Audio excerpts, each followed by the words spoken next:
It's open invitation. If you have need, want, are inspired to say anything, just unmute yourself and feel free.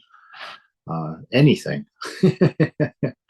The conversations have been great. So I really appreciate you guys speaking up and talking and sharing your own examples and such.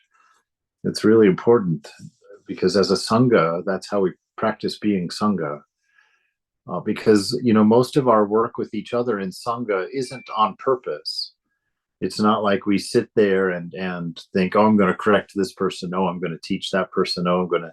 That's not how it happens. It's that we do, in fact, really love and care about each other. And just through our conversation and through our own growth, we inspire each other. We lift each other up. And when we see each other doing well, we're inspired to do well ourselves.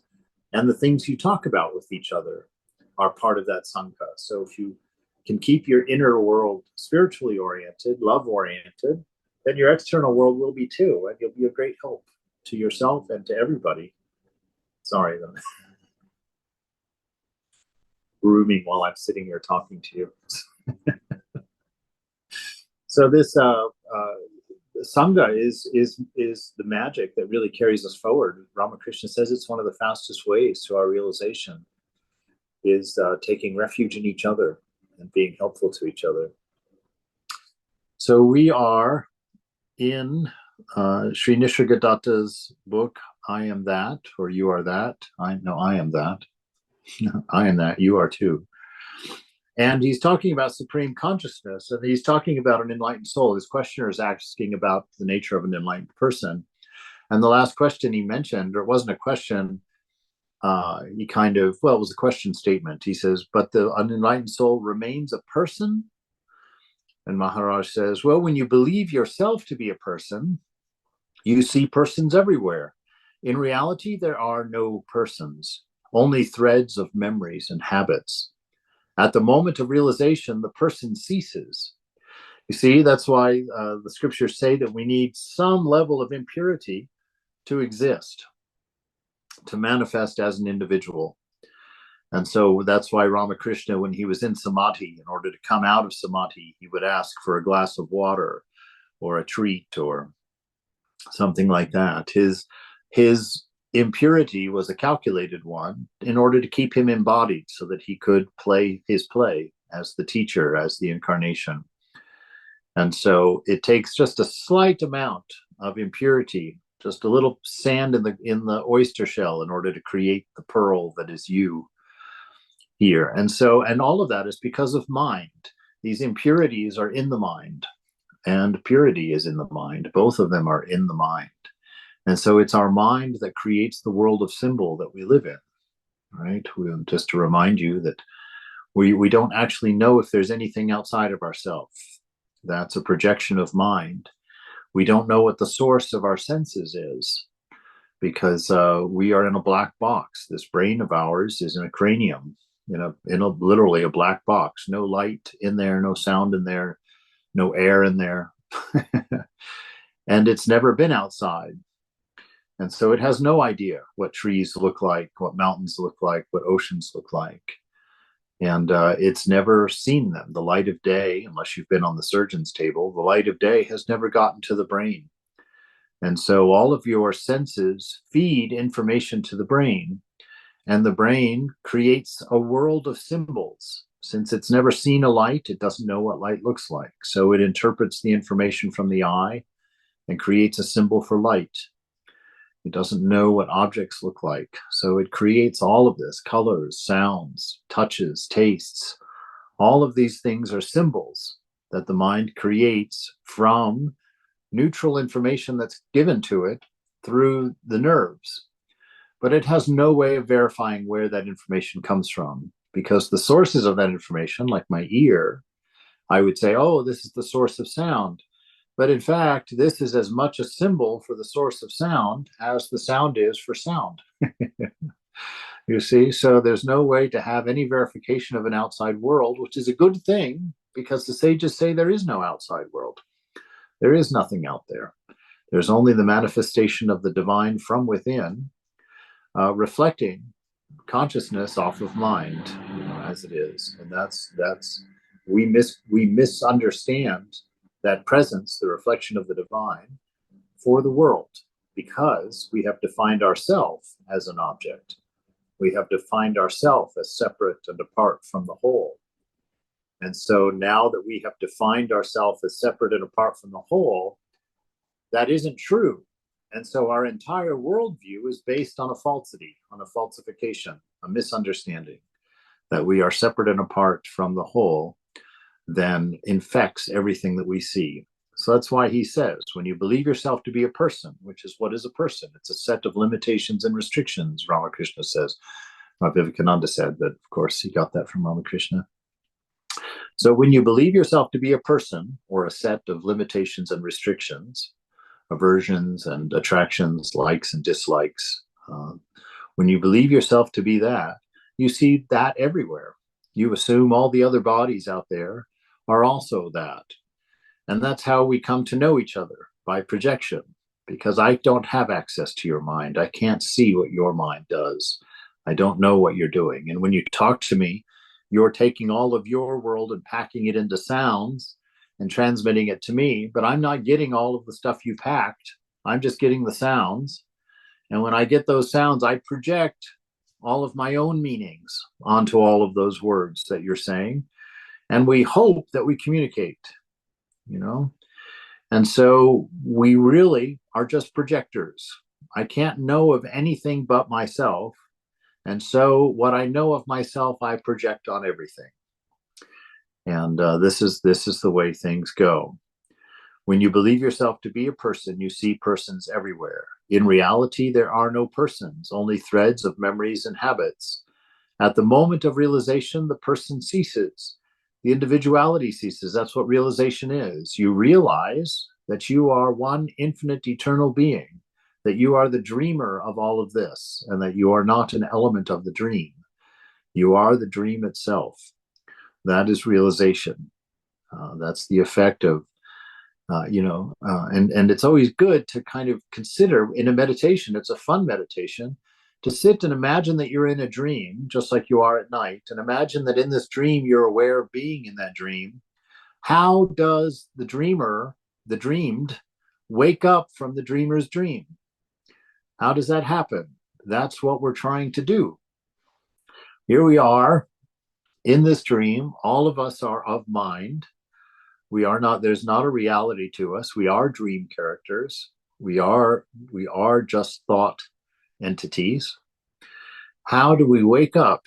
How do we get out of a dream once we know that we're dreaming? And this is what spiritual practice is. We've got 4 methods that other dreamed entities have found out led them out of the dream. That's our Bhakti Yoga, our Jnana Yoga, Raja Yoga, and Karma Yoga. Those are the 4 ways out of dreamland. And so we practice. Identity remains, but identity is not a person. It is inherent in the reality itself. This identifying,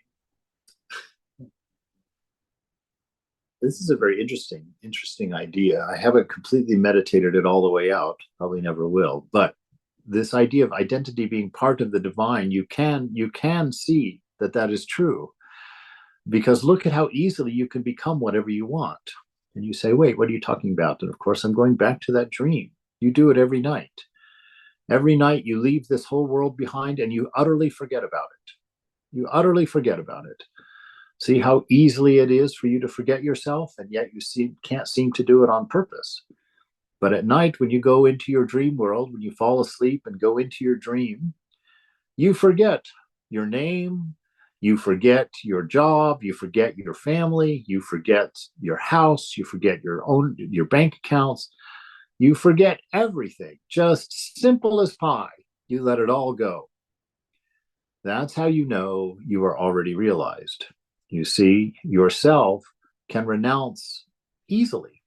It does it every night when it goes to sleep. It renounces everything about you and becomes something absolutely new.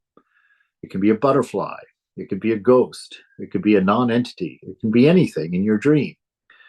And this whole world, you forget this entire world, and you create your very own new world in your dream, in real time. You go along and you won't forget any of the details. In your dream, if you go and look at the bottom of a pipe feeding water off of the roof, you're going to see mold and you're going to see green algae. It's all going to be there. You'll see a crack in the sidewalk with a little sprig of a weed growing up in it. Your mind will not forget a detail as it creates your new world for you while you sleep. And you utterly believe your new identity in your sleep, whether you're a man or a woman or some asexual being in your sleep, some ghost that can walk through walls or a person who can fly. You see in your dream, you accept it all. You identify with all of it. Oh, yes, that's me. Of course I can fly. Oh, yes, that's me. Of course I live in a castle in the clouds, and it all seems to make perfect sense. It all seems like there's a narrative, right? And you wake up in the morning and the dream seemed perfectly logical until you go to breakfast and try and tell your roommate about your dream. And as you're sitting there trying to give the dream the narration, try and talk about it, you come to realize it didn't make any sense at all.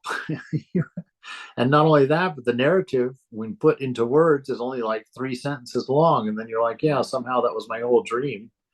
And it kept me busy for the whole night. But do you see what I'm pointing at? When he says that identity is not a person, it's part of the divine reality. It's part of a natural thing that the isness does, the Satchitananda, is it's constantly becoming, constant newness, constant manifestation of the story of love all the time. So renunciation is inherent to you, right? It's what you are. That's why you can fall asleep and become something new and forget all about this life. So your renunciation is complete and wonderful. You just have to, you have to get in charge of it. You have to be able to control the mind in order to do that in your waking self. But it is a natural ability of yours.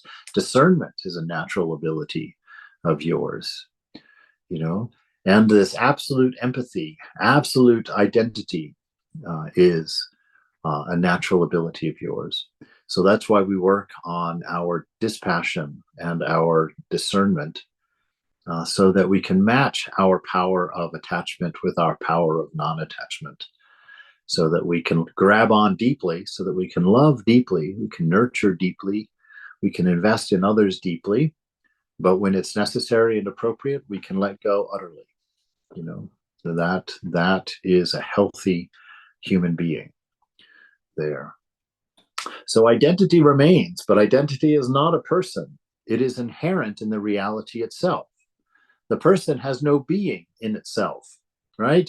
Your ego self, this named identity here, cannot exist without God. That's how, as we've mentioned, that's how you know of your intimacy with God. That's how you know you are already realized. You are already one with God. You're not trying to realize God so that you can become one with him. You're trying to realize that you are one with him already, and therefore, through that realization, you let go of this small headache called the ego that drives your life and causes all sorts of suffering and pain for you, and also joys and happiness, but they also give way to more suffering and pain. So you see how all of these things are yours already. You just live as if they're not, because you've created a model of a world in which you are not in charge. You are not in control. And in that world, you're at the whim of isness. And the funny thing is that all of that isness is perfect, that it's your own incomplete thinking and wrong model of the world that introduces the idea of evil or suffering or pain or death. All of those things come from wrong thinking, the wrong thinking that you are separate and apart from that oneness, that you are not love somehow. The person has no being in itself. It is a reflection in the mind of the witness, the I am. It is God. That I am is the name of God from the Old Testament, if you remember. So we run into it. So this moment, this isness of yours is God, and you borrow your existence from your divine nature and call it your own. And it is your own, but not on this end, not on the ego end. It's your own on the spirit end, right? So you have to get to your spirit end to really understand the nature of what you are, of who you are. I don't know. I can't help talking about these things to a certain extent. You just start giggling, just the whole. It's just such a perfect puzzle. It's such a perfect game that Mother has done, but just exactly what you would expect of the divine, to create a perfect riddle, a perfect puzzle for you. Or you created it, actually, and put yourself into it. So our questioner asks, well, is the Supreme conscious? And Maharaj says, well, he's neither conscious nor unconscious. I'm telling you from experience. So he knows that it's not conscious or unconscious, right? And we remember that awareness, that consciousness is awareness with objects, right? It's awareness, reflected awareness is what consciousness is. Reflected awareness. And it's awareness reflected off of mind. That's what gives us all of our sense of world and objects. So he's saying we're not either. It's just like what Ramakrishna says. It's like we can't be limited. Yes, both are attributes, but no attributes are able to contain your nature, are able to limit your nature. So they both exist and don't exist. Yes, that is true. That's why we reach our divine nature by neti. I'm not this, I'm not that, I'm not that, I'm not that. And by backing away from all objects, we somehow end up in the lap of the divine, in awareness of awareness. So it's neither conscious nor unconscious. I'm telling you from experience. Questioner, Pragnanam Brahma, what is this prajna? Maharaj, it is the unself-conscious knowledge of life itself. Okay, there's couple levels there to unpack. It is the unself-conscious, so no awareness of separateness, no awareness of a particular. You don't have a source for your awareness. Knowledge of life itself, knowledge of its own isness, knowledge, not its own isness, knowledge of isness. So this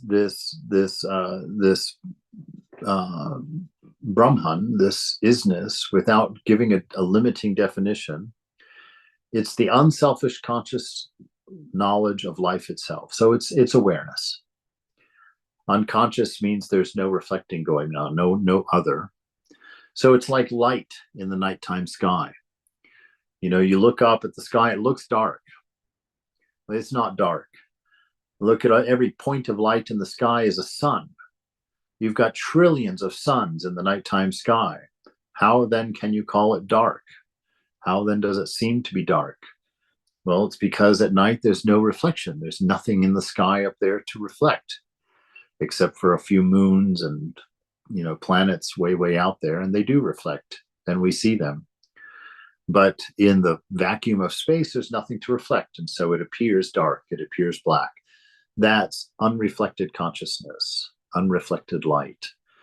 And so you see, as long as you have an ego, your body is reflected. Your body exists. Things bounce off of it. When that ego dissolves, the person disappears, which means things just flow right through it. There's no particular there anymore. So the person disappears.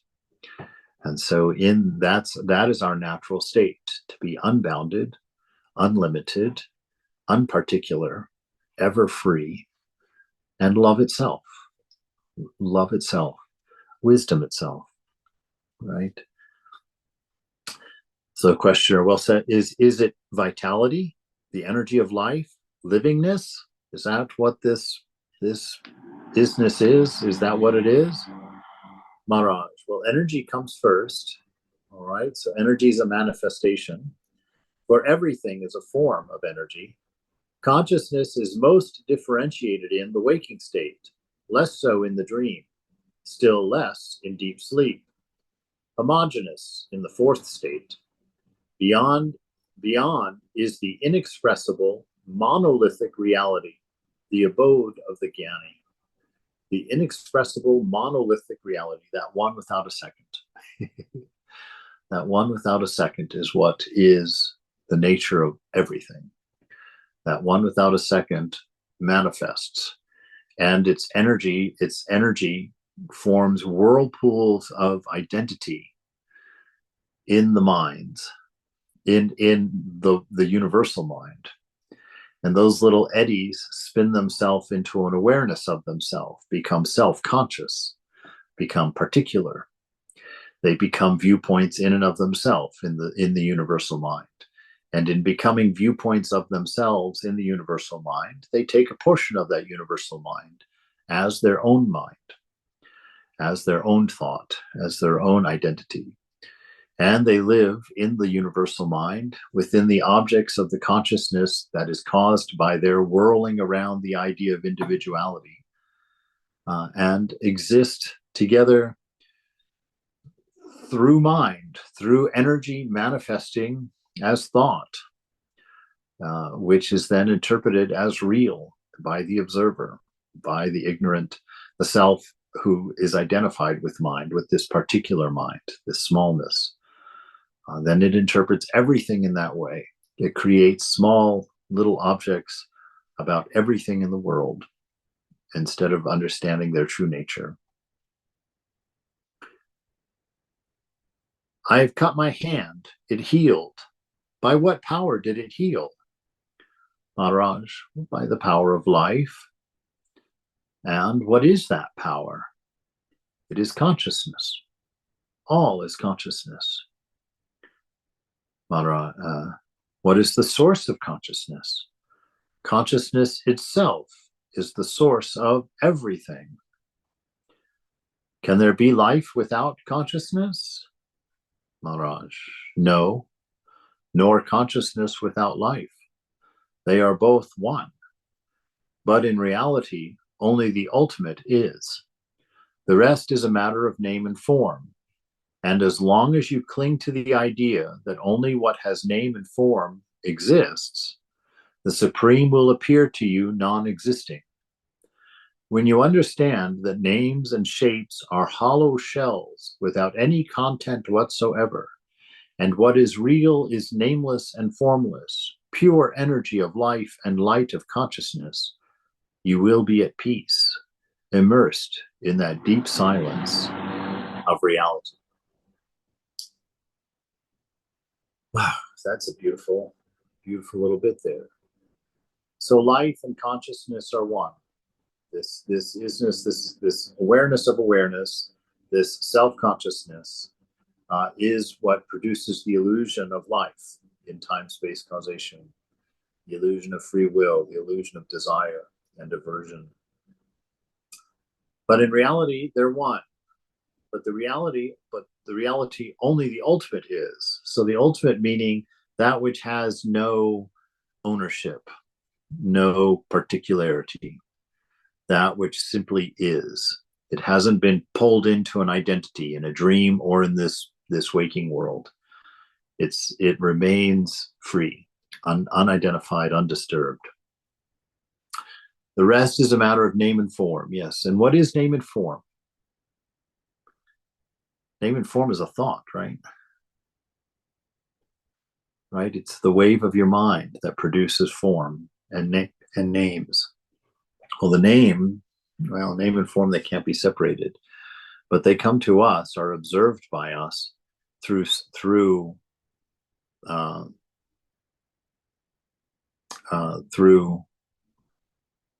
thinking.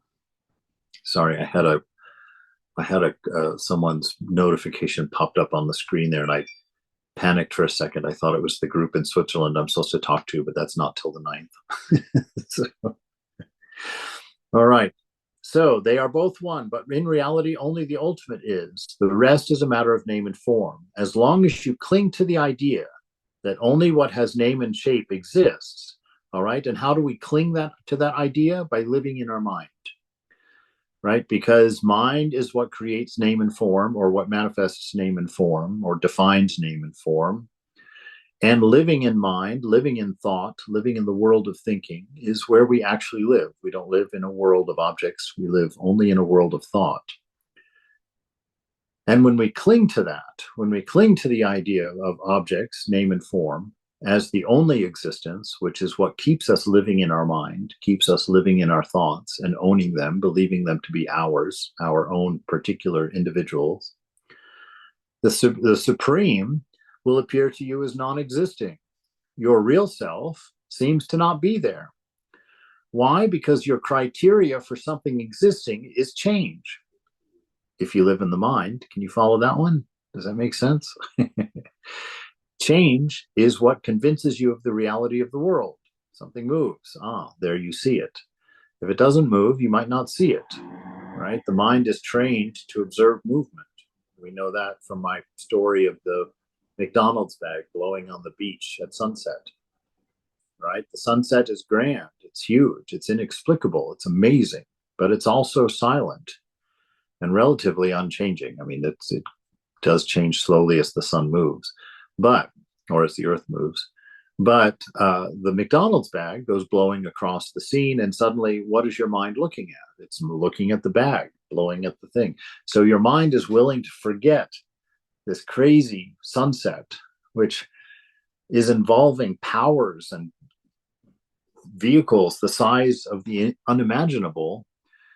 You immediately take your eyes off of that and watch a McDonald's bag. Well, see, that's exactly why you cannot find yourself at this moment, is because your mind, the active mind, is the blowing McDonald's bag. The changing of the mind, the changing of the objects, the constant adjustment of narrative is what keeps us clinging to the mind, believing it to be real, because change is our definition of real while we live in the mind, right? And so she's saying here, or he's saying, as long as you cling to that idea that only what has name and form exists, the Supreme will appear to you as non-existing. You will remain oblivious to that immense sunset, the beauty of that sunset, which is your soul, yourself within. You'll stop paying attention to the sunset to watch the blowing bag of the mind. So you're distracted by your constant thought and the narrative that it's constantly adjusting and presenting to you. And in that interest and being riveted to those things defined by change, you are unaware of the unchanging absolute within, the love, wisdom, existence that is your being. You see, so this is the challenge. We have to let go of this particular, this smallness, understand that we are not the mind, understand that we are not this body or anything else that this mind projects, that we are the observer of all things, unchanging, absolute, ever free, ever pure. When you understand that names and shapes are hollow shells, that they're just thought, they're just waves in the mind, that they have no content whatsoever, meaning they can't exist without you. Your thoughts cannot roll without you being interested in them. And what is real is nameless and formless, pure energy of life and light of consciousness, because what is it that lights up your dream at night? Right? You wonder, what is this light of consciousness? Well, how is it in a dream when there's no light in your mind at all? There's no candle behind your forehead to light your dream at night. What is it that lights your dream world? What is it that makes you aware of this vast universe of your dream? It's the light of consciousness. And that light of consciousness is indistinguishable from the very same light of consciousness that is lighting your world right now. Right? Your mind has many other explanations for it, but in fact, this world is the reflection of consciousness in mind. And all the light that you're experiencing now is consciousness. It is sourced in the I am. And its true nature is love. So this light of consciousness is love reflected in the stories of mind, the narratives of mind. When you understand that names and shapes are hollow shells without any content whatsoever, and what is real is nameless and formless, pure energy of life and light of consciousness, you will be at peace because there is nothing that can harm in that space. You'll be in the lap of love in its purest form, in wisdom in its deepest form. Immersed in this deep silence of reality. Now, why silence? Because there is no need. It's perfect balance. And if something is perfectly balanced, it doesn't move. It doesn't need. It doesn't will. It's just an isness, a perfection of being, a perfection of isness. And it is what the sages have called that peace that passes all understanding. Passes all understanding because it's beyond mind. It doesn't need the arrangement of particulars like the mind does. In order to be happy, the mind needs a specific arrangement of events or objects in order to open the door to its happiness.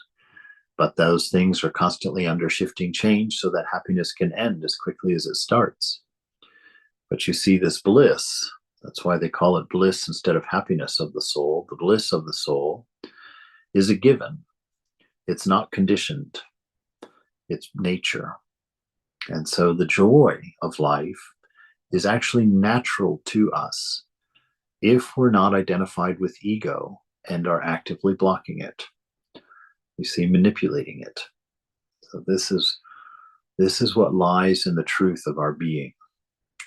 The questioner says, well, if time and space are mere illusions and you are beyond, please tell me, what is the weather in New York? Is it hot or raining there? Maharaj, well, how can I tell you? Such things need special training or just traveling to New York. I may be quite certain that I am beyond time and space, and yet unable to locate myself at will at some point of time and space. I'm not interested enough. I see no purpose in undergoing a special yogic training. I have just heard of New York. To me, it is a word. Why should I know more than the word conveys? Every atom may be a universe as complex as ours. Must I know them all? I can, if I train. If it's your desire, anything can appear. Everything will appear. But without that observation, nothing is, right? I read that article in the New York Times about quantum physics, and I only know enough to get myself in trouble. But that notion, he says that the New York Times says the true reality is like a goo, a formless goo, an ocean of this black formless goo in which time goes forward and backwards simultaneously, and in which nothing resolves into objects until it is observed. So that's the scientific explanation of exactly what we just described.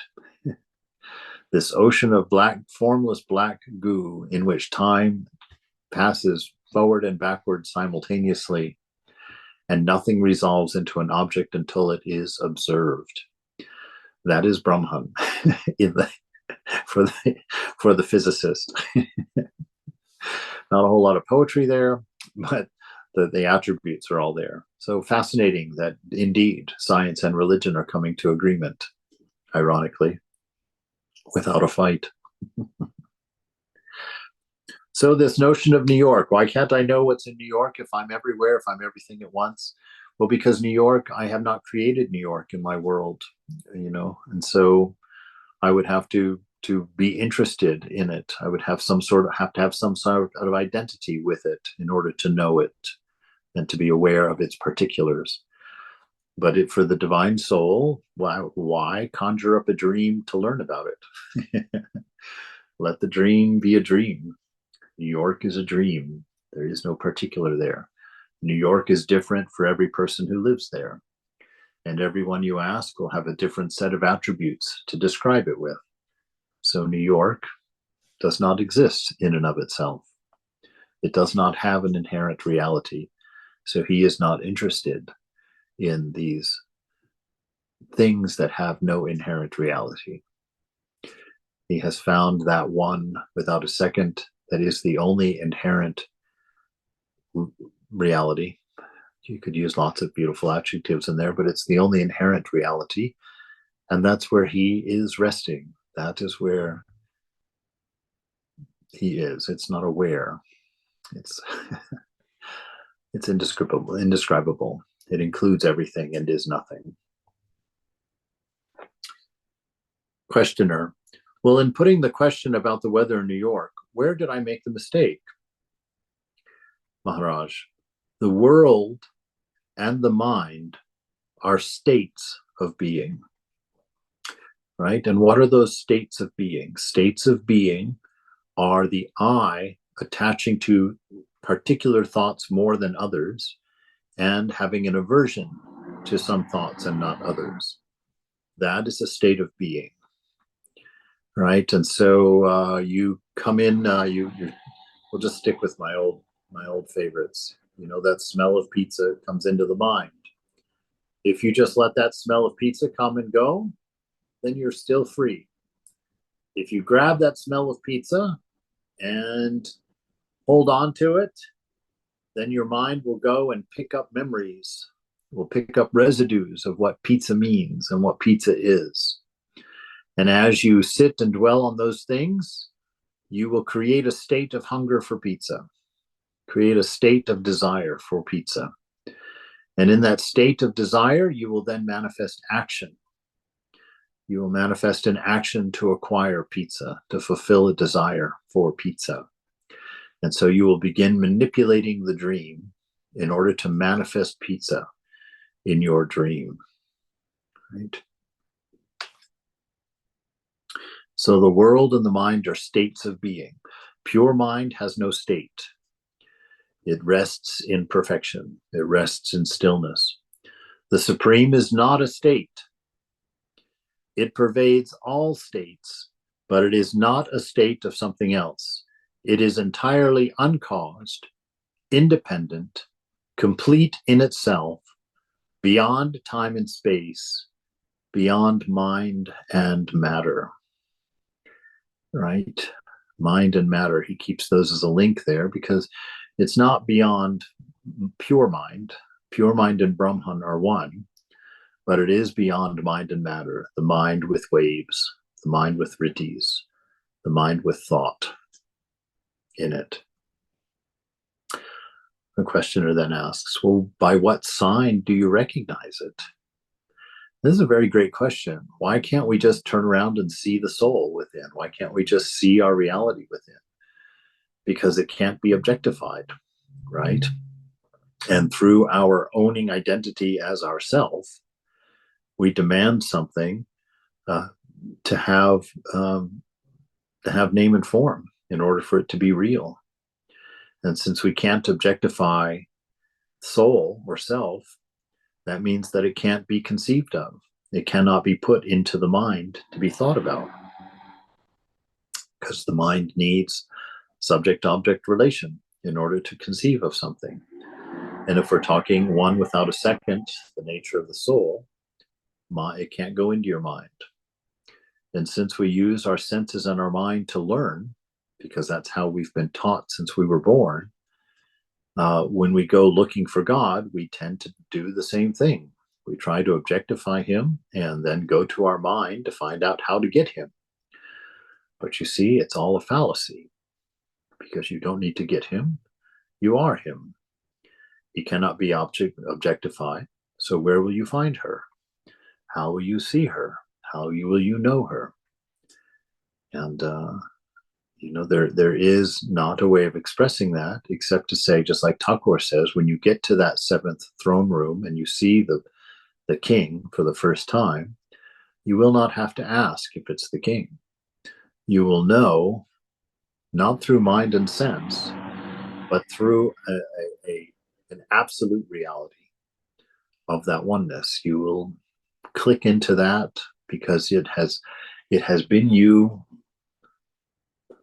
well, outside of time.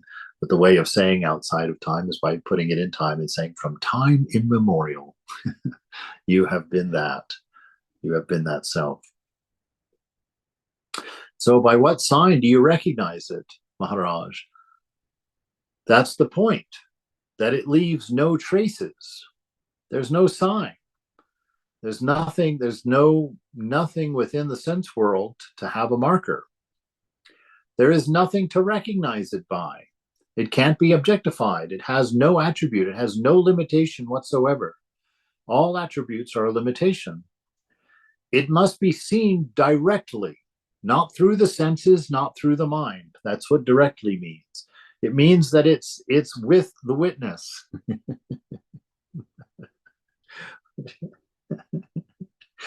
Which is another illegal statement. But we can't, this is the fun of this stuff. You can't say any of this and be true, because as soon as you say it, you're breaking the paradigm. It's not in the mind. It's not in time. It doesn't have attribute. It's not an object. It's not a wave, and so how are we going to talk about it? And yet we must, because here we are reading and studying it. So everything that we say is a pointer. Nothing is a description of this that we seek, which doesn't need to be sought, because it's what we're sitting in. That's the point. It leaves no traces. There is nothing to recognize it by. It must be seen directly. How? By giving up all search for signs and approaches, by giving up this objectified approach to learning. Surrendering is the means of learning. Attention is the means of witnessing. It's simply awareness, becoming aware of awareness itself, that which is watching mind, that which is watching thought and watching body. That is the self. And if you can be aware of that awareness, that allows your bliss to manifest, to be recognized. That allows that inherent bliss to come to the surface. And it also silences the mind. To become aware of awareness makes you see that everything is only existent through the bottleneck of thought. And by seeing that, by knowing that directly, you lose interest in that identity, because you see that the inner world is vast, much larger than the mind, much larger than your senses.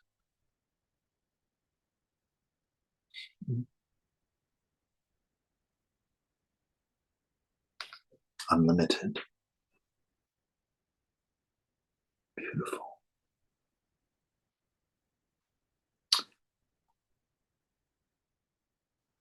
There's nothing to recognize it by. It must be seen directly by giving up all search for signs and approaches. When all names and forms have been given up, that's surrender. Refusing to identify with any of your thoughts, with any of your desires, with any of your dreams, shutting down whatever narrative is happening for you at this moment. Letting it go, having no interest in it. The real is with you. When nothing else is distracting you, you will finally become aware of that isness, that being. You need not seek it, because you can't get away from it. It's everywhere. Plurality and diversity are the play of the mind. Reality is one. And that oneness is that awareness. That awareness is divine.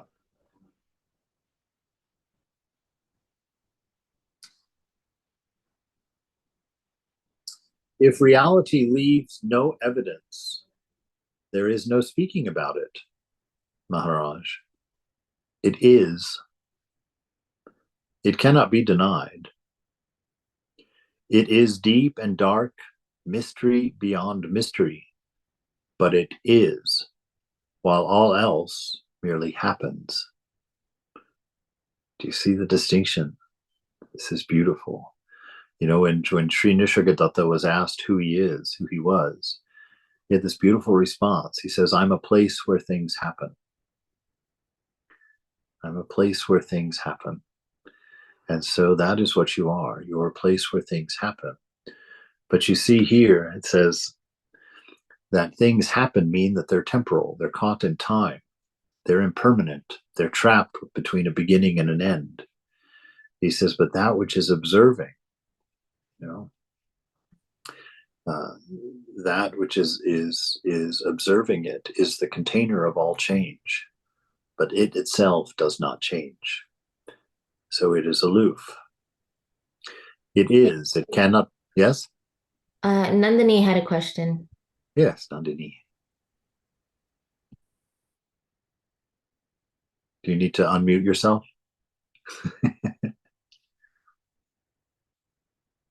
Okay. Are you all right? There she goes. Know how Okay.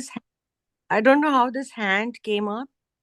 I Oh, all didn't right. have a question, but I don't know how to remove it or how it came up. I don't know. It comes up if you put your hand up in the screen. It'll put a thing up in the corner. But it should go away if once you convince it that you're not doing it. It should let it go away. So, Okay. but no worries. The Thanks, first time. It's okay. Thank you. no worries at all. All right. So if reality leaves no evidence, there's no speaking about it. Maharaj, but it still is. It is. You know, you still are. That's what we're talking about. And this isness of yours has contained a whole life, and yet it's never been bigger than the moment. You know, so everything is contained in it. It's deep and dark beyond mystery, but it is, while all else merely happens. Everything else is temporal. Everything else rises and falls. Questioner, is it the unknown? Maharaj, it's beyond both the known and the unknown. Now, what does that mean? That means that when we say we know something, that means that we've put it into our mind and we've drawn the lines of relativity between it and everything else in our mind. That's how we know something, right? That's why you sit there and you read that paragraph again and again and again until you can go back and talk about what it means. You've put it into your mind and you've let the associations form with everything else in your mind.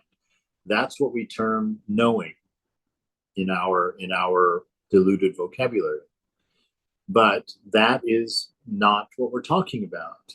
It is beyond that. It means that this is not something you have to put in your mind. This is something that is even before the first thing you ever knew. This thing existed. Right? So it's beyond both the known and the unknown. It's not going to be conceivable. Your mind conceives of things, which means that it locks them within those chambers of three. There's two chambers of three. Subject-object relationship, that's the one that the mind does in order to learn or know something. And the other three is time-space causation, also belonging to the mind. So for something to go into the mind, it has to take on those three characteristics, those two sets of three. Otherwise, the mind cannot conceive of it. So it is beyond both known and unknown. But I would rather call it the known than the unknown, for whenever something is known, it is the real that is known. That's pretty subtle stuff right there.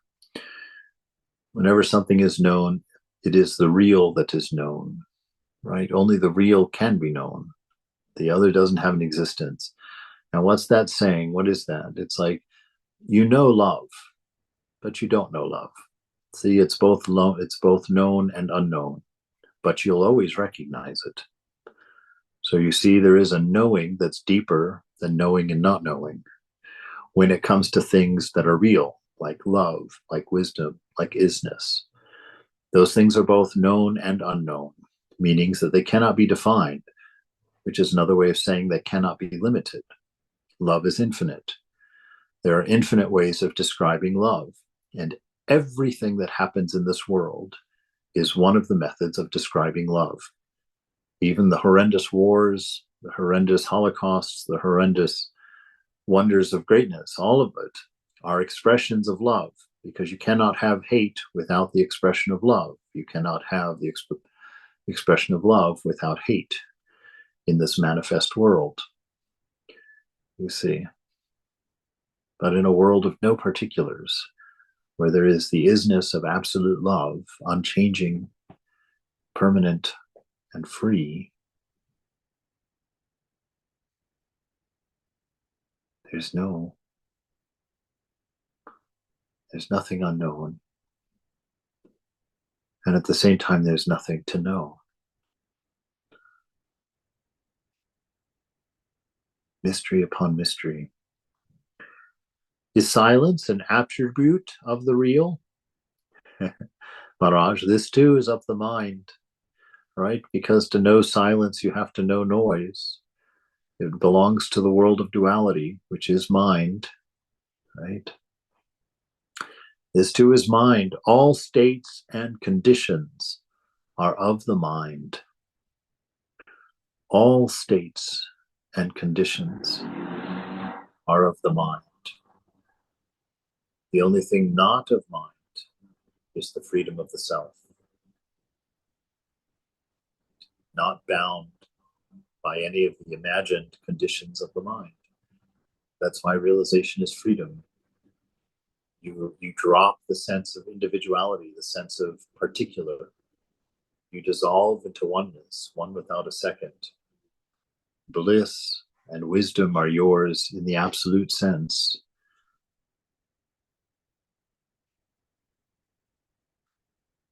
And you're no longer defined by the conditions of your mind. So you're no longer happy or sad, big or small, right or wrong, good or bad. You're free. You're beyond the reach of all of those things. What is the place of samadhi, Maharaj? Not making use of one's consciousness is samadhi. Oh, that's the first time I've heard that definition. Or it's not true either. It seems like the first time I've heard that definition. Not making use of one's consciousness is samadhi, right? Unpack that a little bit. What makes use of things? The ego, right? Because the ego thinks something needs to be done because the ego does not perceive perfection in the moment. The ego always has a partial perspective of the moment that's always missing something, always needing something because it's got a small perspective. And so the ego is always needy. So the ego is always needing to do something, to use whatever is around to use, to do whatever it's imagining is necessary to do. So the idea of samadhi is not making the use of one's consciousness, just simply existing with it. You see it as perfect. There is nothing to be done. So you are in perfect harmony with consciousness, with what you're aware of. So there's no need to make a change. You just leave your mind alone. You have no use for it. It's not blocking you anymore. You see, noisy mind, we think that it's noisy mind that tells us things and teaches us things. But what can the mind teach you that it doesn't already have in it? Nothing, you see. But you don't have access to that information as long as you identify with mind and particulars. This true isness, this true information that's not objective, is spontaneously available to you at all times in silent mind. So you just leave your mind alone. You want nothing, neither from your body nor from your mind. You don't want anything. You don't need anything. You've learned that you're completely separate from body and completely separate from mind, or that you're the container of both, but that you're the container of both for all, right? So this is when that realization comes to you, and suddenly you understand perfectly what it means for God to be everywhere present and always perfect. And knowing that that God is everywhere present and always perfect, you surrender to that perfection. You resist nothing. And you know that your bliss of self manifests either way.